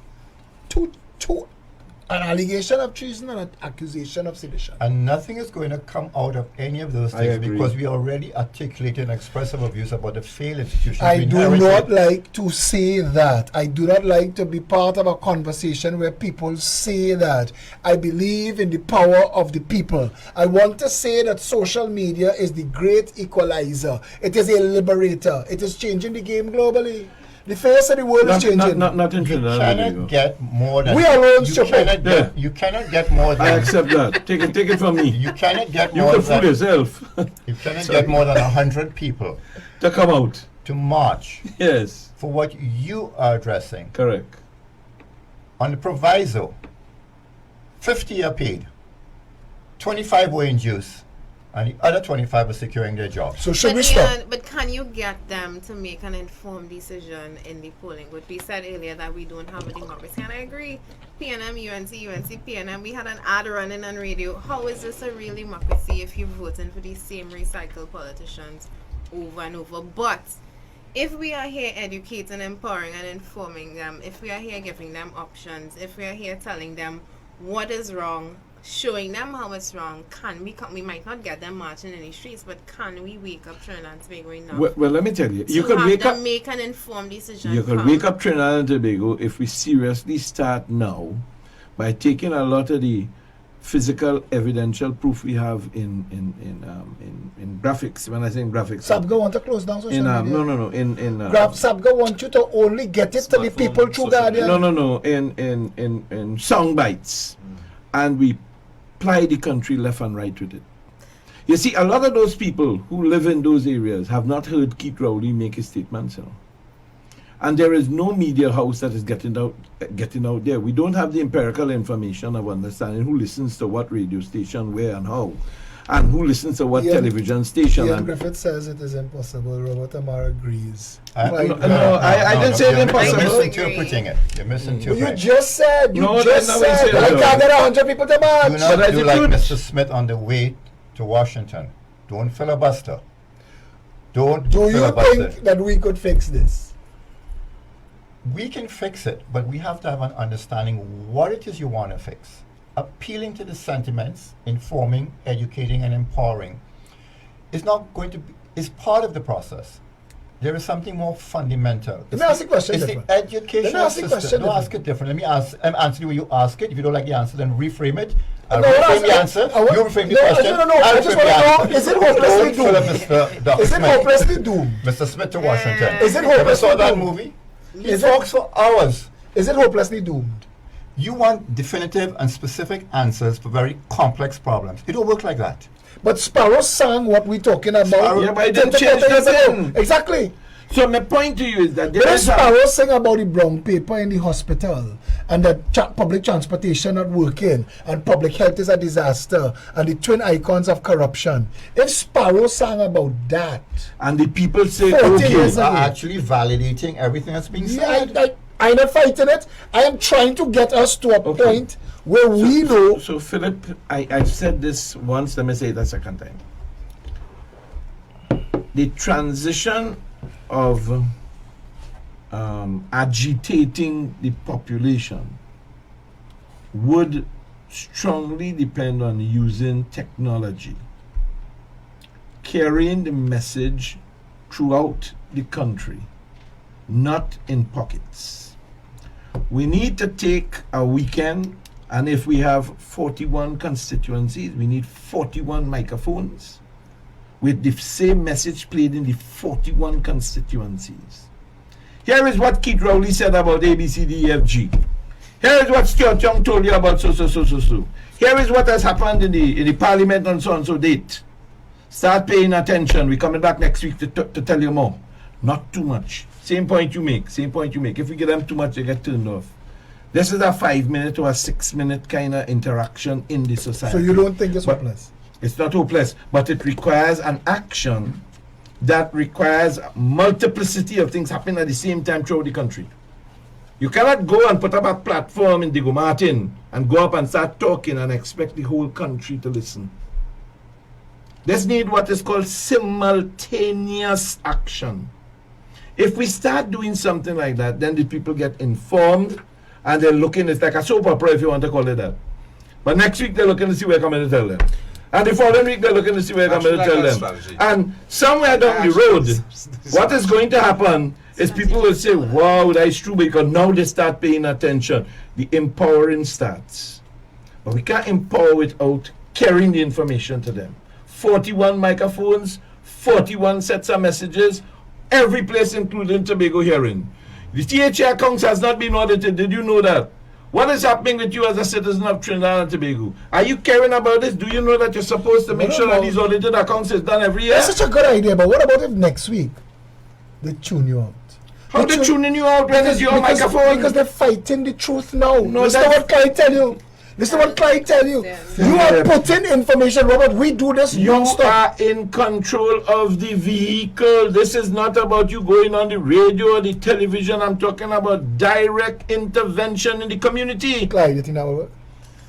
It has to be done. The point I've made, and I'm making it again. In 1962, the people of this country, the best brains of this country and some of the most humble people, sat down and wrote a plan for Trinidad and Tobago. The PNM said, no, we alone must decide this country. In 2019, the people of this country must come to a position of saying, we will decide our future. And people have to help bring that about. That is where leadership comes from. How do you bring that word to the table when Marlene McDonald handed out keys to Fort Villas in Fort George or Fort View or some craziness and told them in full glare of the media, don't forget now you have to go and vote PNM, you know, because you got a house. Take public funds for political reasons. But why did she say that? Misbehavior in public office. And there's nobody that I could write and report it But to. why did she say that? But the point I want to make is, how do you get people who, as Robert said, and Ian, dumbed down, undereducated, how do you get those people who believe that their lives are managed by the handouts that they get from the state and that those handouts are contingent on their political allegiance? How do you get them to shift? Because you see, when you tell somebody the truth enough times, you see when you're shifting them, you know. But they're so refusing to move, they bring God into the conversation. Only God could fix it. Yeah, but I tell people, I said, I can't believe the whole world, you see, there's evidence. You could look and see everything change in the world and everywhere could fix but Trinidad. But When I people just want you to understand- keep that thought process, but I just want you to answer the question so the audience can hear. Why did she say that when she handed out the keys? That's the purpose of HDC. To make financiers rich and to tie voters to the government that gave them the keys. Well, actually, that wasn't the answer I was looking for. So maybe I had an What? answer. No, but what do you want to hear? Because make your point. The answer was this. She did not have to say that because that is built in to the Yeah. assumption. So I don't know why she used those words, only because they're not taxable. Because if she was paying tax on speaking, she would have handed out the keys. Why increase your commitment to the government via pay? Why You know, I hear You just hand out the keys. Moniland had a raffle going leading up to the election. This week 500, this week 5, this one that. All them play the same game. Exactly. So why I asked the question is to demonstrate they all know, the beneficiaries know why they're getting the keys. It's implicit what you're going to do. Another word comes back. So we have educate, inform, and empower. One of the undermining things, or one of the what you call the cancers that is probably permeating all of this, is a well-crafted and designed part of the fractured system from 62 called entitlement. By making you feel entitled and beholden to me, I could educate you. You can go to any one of the schools you want to, but I didn't teach you to think. So you're not informed even though you're reading the newspaper. And when I hand out the keys or whatever it is I do, you will vote for me. And that's a cyclical pattern. Now, So it's not, the UNC so it's not didn't entitlement. Really, the UNC didn't really exist for that long. They're sort of a recent incarnation, and we have discussed the history of their formation. As I said many times, you know, the blood flowing in the veins of the UNC is from the PNM. You know, so you know, dialysis could work for either one, and there'll be no rejection. It's quite honest, right? They play the game the same way because they now have looked at the same game that is being played. Create people to feel a sense of dependency on me. But when you just and said, once you feel a sense of dependency on me, but I don't think through Yeah, everything. yeah, who benefits? Most of the disgruntled people in the PNM who are speaking now, the Twiggies and whatever, do you know why they're speaking out? They preface it with this. They in charge and I ain't get nothing. who benefits? Again, to repeat, those that are speaking out preface their comment without realizing what they're saying. Our party's in power and we ain't get anything. And at least we got some laptops. See where they went? You see, at the end of the day, everything you're saying is a fact. And we have that out there. We're talking that, I swear to you, I've had that conversation since And 1980. that is why when you keep repeating it ad nauseum, they default to the position because the facts are too indigestible. much. There isn't sufficient hydrochloric acid in the stomach Okay. to break it down. But- So you know what they tell you? God will take care of it because now we got a supreme leader involved. Match up that I tree. can't fight God. Ah, But Robert, Ian, everybody, Clyde, somebody is benefiting, whether it's PNM or UNC in office. And Somebody's that benefiting. body is what we call nowadays the 1%, is what Pandey called the parasitic oligarchy. It is the people who control the economy of Trinidad and Tobago. Some of them are foreign, in the form of multinationals, etc. Some of them are present in Trinidad. How could 1% of a population? How did 1% of South Africa control a whole big place? No. I'm not saying that it can happen. Because before the age of enlightenment and information, it was easy to divide and rule. I tell you already how. I just want to say this. see it I here. hear, no, I hear, I No, like you your hear me, strategy. you hear But I me. want You to know how? let me ask the Because they question. create You know, I'm asking the question. I want to ask a instrument of question. rule I want to ask a or question. the state. The age of enlightenment, the age of information. You see, I could have tell Tony something, and every version of Tony, the same story, and they could buy my story collectively. Nowadays, all of them have access to much more choices besides me. But they're not empowered. No, They're understood. listening but not hearing. You fail to understand, Philip, that we are living in a society where I am okay because I am okay. We have not changed. This country's people is the Trinidad- biggest problem Trinidad- of the country. Trinidad tolerates what it can tolerate. No, and then some. Trinidad's population does nothing because they feel that they don't have the empowerment to do anything. And We how- come back to Clyde's Wait, point. that's that a he very dropped. important point. That is a very important point. And that is where we are. No, but that is a very important point. That if the people feel that they don't have power, then the solution is to give the people power. And which is what I'm saying to you. You have 100,000 and 1,000,000 people look at you It's on not your to give post and them whatever. power, Philip. It's for them to demand power. Even better. I want to read something.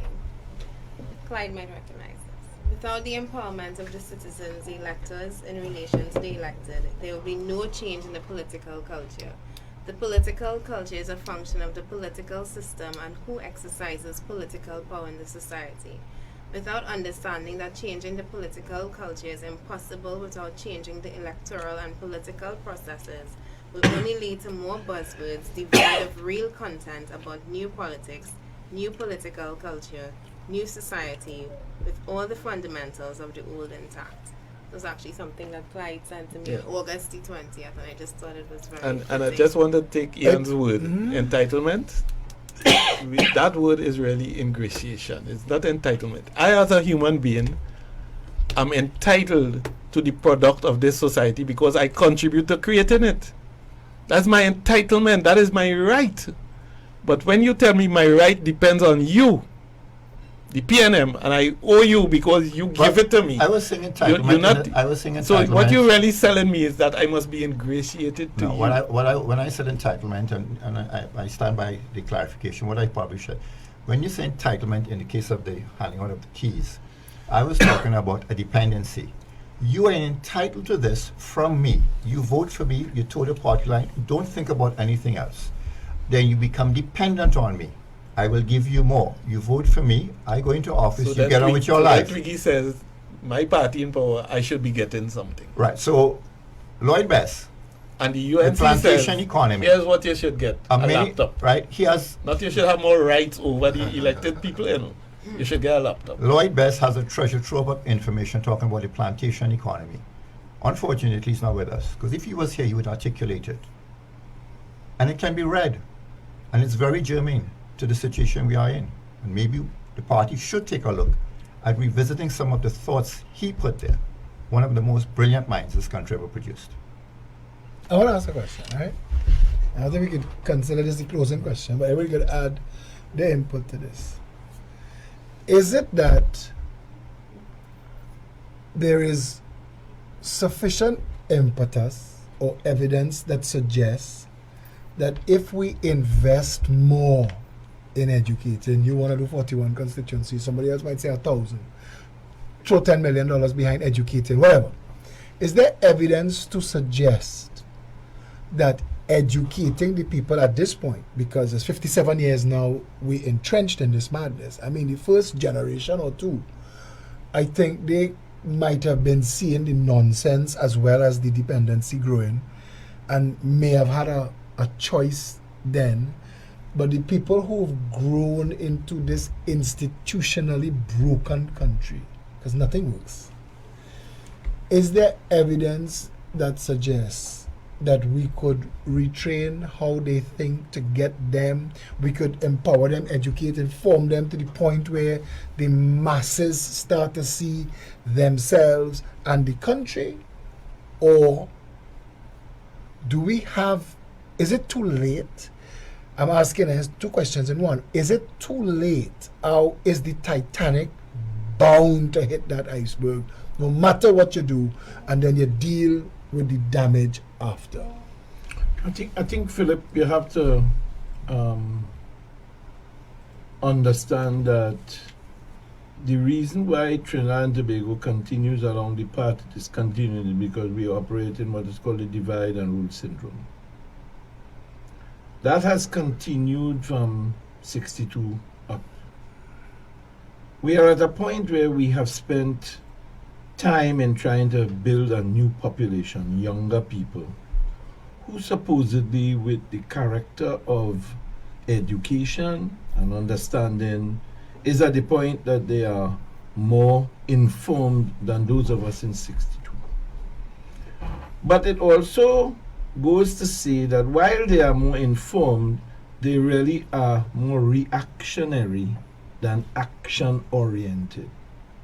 They are waiting to see what will happen before they make a move.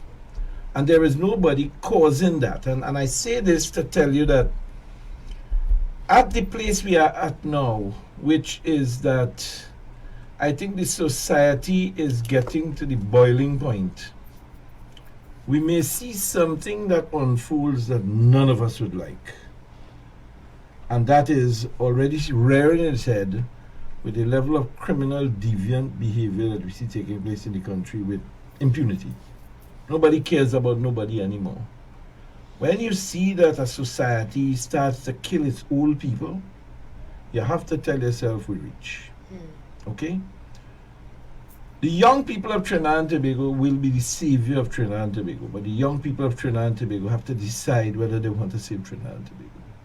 And at this stage of the game, the young people of Trinidad and Tobago have decided to ask for Trinidad and Tobago, is the Titanic, it hit the rock already. Here what? Let me see which one we can get on that boat and, hey, you can come. Because they also thinking about carrying the society the same way it was. My view at this stage of the game is that we can make the change, but it requires using, as I said to you, a technological approach, because the people we're trying to meet, greet, and get a guide to where we want them to go, they are not the people of the 50s and the 60s. They're the people of the 90s and beyond. And those same people are not listening to talk. They want to see realization. Those people want to see factualization. They want the empirical information. They want it to be supported by something that they could say, yes, I understand. Right now, nobody is doing that. And at this stage of the game, it's a matter of, what you started off saying, he say, she say, we say, they say, it boils down to that. It's either we pick up and start doing something that's different, because if we use the same old formula, street corner, talk on the thing, go on a platform, put up a soapbox, tell everybody anything, 20 people. Go to the next corner, 15 people. Go to the next corner, 5 people. When you finish, you tell him have 100,000. We need a massive national rollout. If we have a massive national rollout where we start telling the people, here what, starting from this week, we're going to be doing ABC. Check us next week if you're interested. We're going to be on so and so place. And 41 sets of people understand that. We're going to start to see 5,000 people start showing up in total. And now we start saying, hey, next week you go in Valencia, all you come out.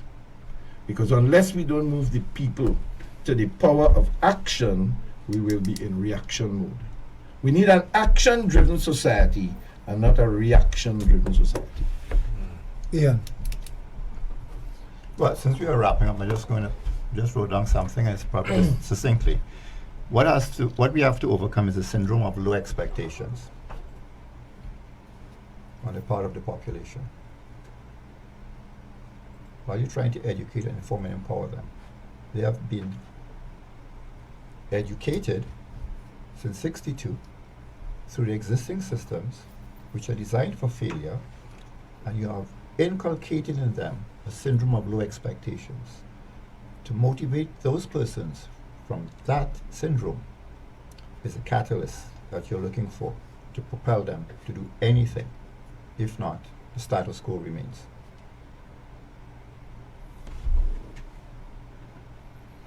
Can it be saved, or are we doomed? If I didn't believe it could be saved, I would go home and sleep and take a good night's rest and look after my health. The question is, in the whole history of this 57 years of independence, there have been those who have been thinking it can be saved and who have been working for it. And there are those who have been saying, let we keep it just so. And that's the battle. And that battle has become intensified now because those who are saying, let me keep it just so, are becoming more vicious in trying to defend the status quo. I just want to read this.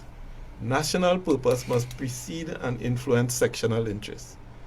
And this alone will lead to resolute endeavor on the part of all individuals and groups to work for the general welfare, development, and happiness of the whole of Trinidad and Tobago. That was said in 1967 by Pegasus in putting forward a document they call Project Independence. And it sounds a lot like the preface of the Progressive Empowerment Party manifesto. So, and that is where the battle is. You see, Robert says we have to get out there and massively talk to the people. You have to, and you talk about the power of social media. You remember something they call the Arab Spring? Yeah. And they said, oh, this is the evidence, social media, nobody leading this thing, but people just coming out. Where did it end? In Egypt, it reinforced the status quo. The army became most powerful in Egypt. So the question is, how do you bring people to the point of acting in their own best interest? Because people have been manipulated to act contrary to their own best interest. That's what our independents have done to us. When you say low expectations, that's what we've been manipulated into not acting in our best interest as Trinidad and Tobago. So how do we get people to act in their own best interest? That's the issue facing our society now. And if we fail, if we give up and say it's not possible, all we will end up with is a desolate piece of place. I spoke to somebody from Montreal the other day at Carifesta. I said, how many people are living on the island? Because you know that's a volcanic place and most of it was destroyed. 4,600 people live on that island right now. 4,600 in a small part of it. But they are gung-ho about Montserrat because that is their space. They have a diaspora all over England and all about. But 4,600, we have 1 million plus. And we ain't gung-ho about it. I can't believe that. I will never believe that. I will not be that. Because Trinidad and Tobago is mine, is yours, and we have to together make it what we want it to be and stop letting people tell us what it is. That's what the mistake we made in 62. William started to tell us, he alone could tell Trinidad and Tobago what it is. And the PNM, you know how they continue that? It graded in part of our low expectations that the only people who capable of running this country is the PNM. And that can't be true. Well, when I said earlier that I understand perfectly, and I mean, I agree, I can't understand everything perfectly, but assessing what we have as governance in this country right now, I can tell that it was never properly set up, and it is only going to continue like this if we allow the people who are right now, the gatekeepers for the PNM and UNT, that we keep playing catch with back and forth every 5 years, if we continue to vote them into office. Me again, I mean, I'm not representing all young people, but I am speaking for a majority of the population who is seeing this for what it is and is tired of what it is. Can Trinidad and Tobago be safe? Of course it can. That's why I'm here. The work ahead of us, though, I mean, what Robert suggested, what we do every day, what this show is about, is all about getting people to understand that, you know, we can't accept what we have been accepting, and it is a mammoth task, but I, again, would not be here if I did not believe it can be done. Well, Trinidad and Tobago, hello, how you going? I know all you seem quiet, but I have to say, this has been probably one of the most exciting shows that I've ever had thus far with Plain Talk. It's sad to also know I may be the last time I'm on this show. We're starting a new one soon enough. But back to the actual topic. The information put out on this table here today within this show from Ian and Robert and Clyde, I think is very much priceless for the population to be able to assimilate this information and to at least have that to go to as critical minds, critical information being put into the public space. A lot of the things that the panelists spoke about is things that the Progressive Empowerment Party also has been having in the works, trying to have a processes and create a model of sorts that can be placed onto the ground. I had someone recently ask what type of propaganda we are placing into the public space, and it was funny. I had to turn around and said to them, our propaganda is truth, and that's what we stand on. Excuse me. If we have a chance in saving Trinidad and Tobago, I do believe, without a doubt, we can change this country. We can change the mindset. But a lot of what Robert has said today, especially, I have to agree with because it has been a train of thought that I've had myself. But again, being in the bowels of the Progressive Empowerment Party, and knowing what is happening right now as far as what we're trying to roll out and the strategies that we're using and really getting to the people. I also agree with you, Robert, where getting into the young people's minds is a critical phase that we have to put a lot of emphasis in, because not only the grassroots, on average parents have 2 kids. So if you're looking at a grassroots of 1, you're doubling that number twofold. So basically, being able to captivate that number, I think, would give us that edge and the chance in actually winning this, hands down. So yes, I do believe that we can save Trinidad and Tobago, and our focus and emphasis should be on a great scale where the younger minds are concerned, and using social media as we have, and even in a more efficient way, even in a ramped up way and all, in getting that information out there, because again, that is what the population has been starving for the last 57 years, is information, not being able to know what their rights are, not being able to know how the laws work for them and for their benefit. It's just been a big charade for 57 years, and again, divide and rule, that's the name of the game, and that's what we've been practicing for the last 57 years, and it's about this time now for us to actually make that change. So again, for everyone who's here, I thank you so much. There was nothing I needed to say at this table here today. That's your scapegoat. No, that's my scapegoat. No, but it's real, because again, a lot of the information that's been placed on the table is stuff that I would have said myself, because it is things that's been in my mind. But out of all the information being placed on the table here today, there's a lot that I also agree with Mr. Clyde, Ian as well. But who took the cake for me today would be Mr. Amar. Only because a lot of the pointers that been placed on the table by him definitely has been things that I've been thinking about myself. So that's my 2 cents. But before I go, I'll just want to say, yes, that's my 10 cents. Just a little plug real quick for the Thrift in Style on December, September 2019, 10 a.m. This is happening down south, so south side, come on down. We're going to have lots of goodies, back to school and all that good stuff. Very cheap, very good prices, great quality. And again, we're just trying to help the population at large. So again, that's happening at the Creative Arts Center in San Fernando on the 7th September 2019 at 10 a.m. Boss? That was your 10 cents? That's my 10 Are cents. you wrapping up? Because I have 3 cents to put in. I want to give him some change. Okay, I want to give him some change for that 10 cents. No, take your 3 cents. Well, since we're talking events, continuing after that, well, before that actually, our New York team is having their event on Labor Day, the 2nd of September, in front of the office. That's 410 Utica Avenue. You can check out our Facebook page for more information. It's a street side food sale, so all the New York people who are abroad and they're missing Trini Food Home, you're getting some of that on Labor Day, the 2nd of September. And the Pep Toronto team is also having their Back in Times party on the 21st of September. I will double check that date. But before I go, I just want to thank these people from the New York team who would have contributed again to our constant upgrade of our studio equipment. Stafford Charles, Michael Alonso, Hayden Wilson, and Byron Garcia, thank you very much for contributing towards some of our new studio equipment. We will be testing that out pretty soon. Philip, before you close, let me just wish Trinidad and Tobago a happy independence.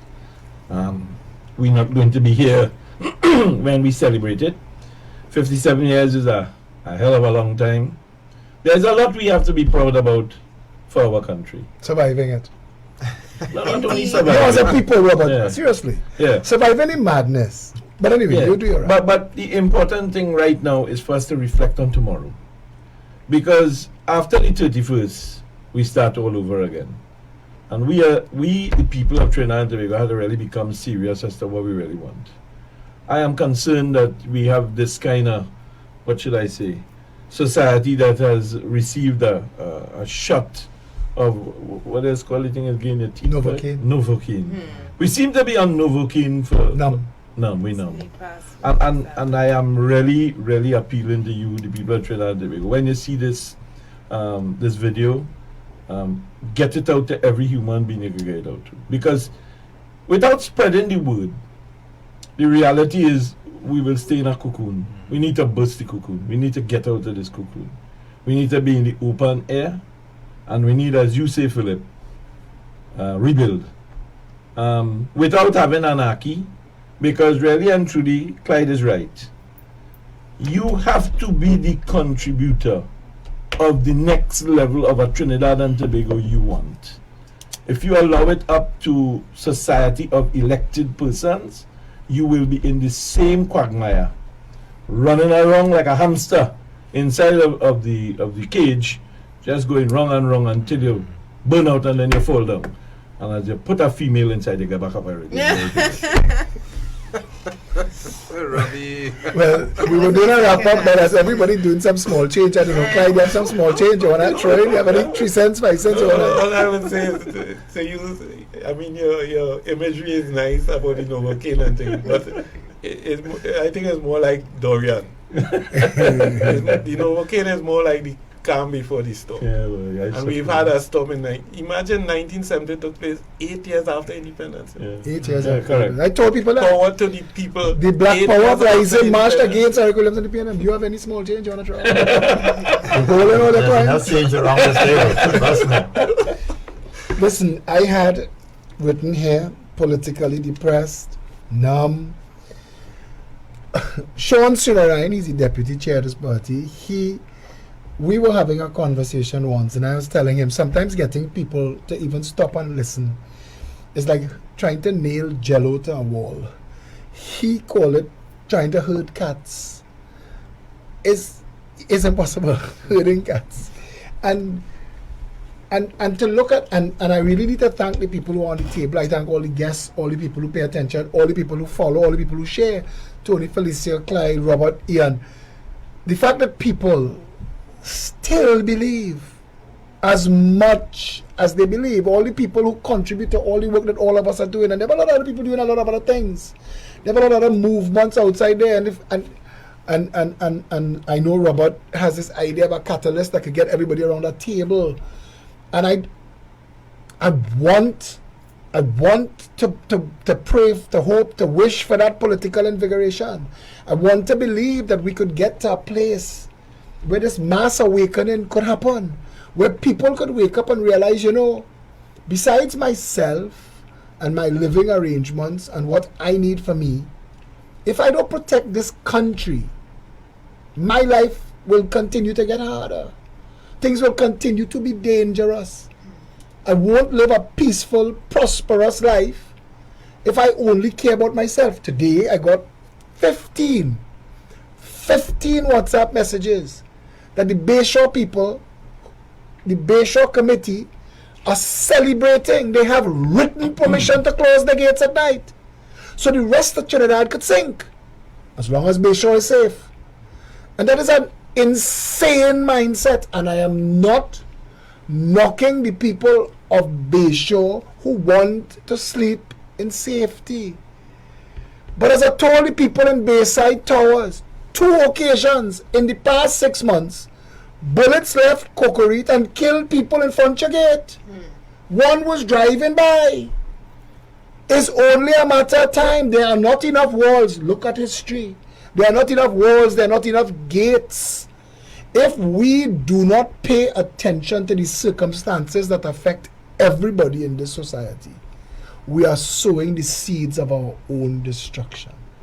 We've gotten to the place where 25 people could get killed in a week, where we've had the media and the police and the gang members and the people of the depressed communities telling us all the different stories of why Sandman and Dole and all these different gang leaders are dying, and then you see the videos on social media of their funerals and the thousands of people who are willing to put US and Scotch, and it ain't done, You don't kill Sandman and the whole thing that Sandman built gone. You don't kill Dole and Dole legacy over.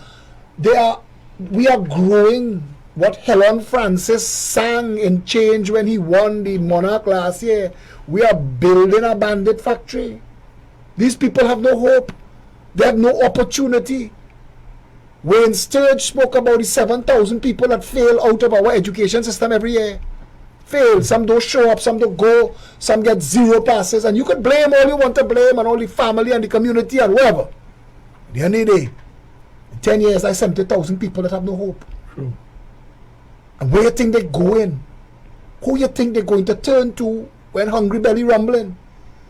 We, those who leave it, if you don't think you will miss it, if you don't think you'll miss the song of Pan, you little chip in the road, the little lime on the block, you wouldn't miss the flag, the anthem wouldn't break your heart. If you hear it in another man's land, fine, go. Go. Those of you who go in, but you really don't want to leave, we have a year and 6 months September the 10th, we have a year and 6 months by law. And in that time, we could save Trinidad and Tobago. We could wake up to our responsibility. We could get into the conversation. We could put aside all of the distraction. We could say next year for Carnival, our ship sinking. All of these people on this table, given an opportunity, is it doomed or can we save it? For Sparrow to jump out himself 40 years ago and sing "We Like It So," he stayed Trinidad and Tobago and built Trinidad and Tobago. All of us, all of this, our legacy as a country has to be, when they write the history of the world, the people of Trinidad and Tobago did not let their ship sink. Let that be our story. Everybody that, and all of the conversation that took place today, and again, as Tony said, was on a remarkably high level, and I'm putting all of you on notice. There's going to be a part 2. We have to continue this conversation. Clyde, you will bring your project like Pegasus book, and we're going to invite others into this conversation. Robert is absolutely correct. We do this all day, every day. Ian could tell you, Ian and I used to meet every week to plant the seeds that became this political party, that is this movement. There are a lot of movements. Robert has his movement. Clyde is building outside there. Everybody, a lot of people. And those of you who are right now working, putting out the effort, come and talk. We all have to get on the same page. Anarchy has been going on for too long at this level. The people up on top, they're united. It don't matter what we're going through on the ground, they're meeting. It is time for all of Trinidad and Tobago to take responsibility for this nation and come together with whatever you bring to the table. Come. Let us try. Let us try, because the alternative is chaos and failure and misery. And Robert said, Ian said, Clyde, nobody wants anarchy. The people at the bottom, they will lose the most. The little bit they have will burn down. We need a better country by the power of our lawful vote. And we could do that. We could do that. Until next week, this has been Plain Talk. Thank you.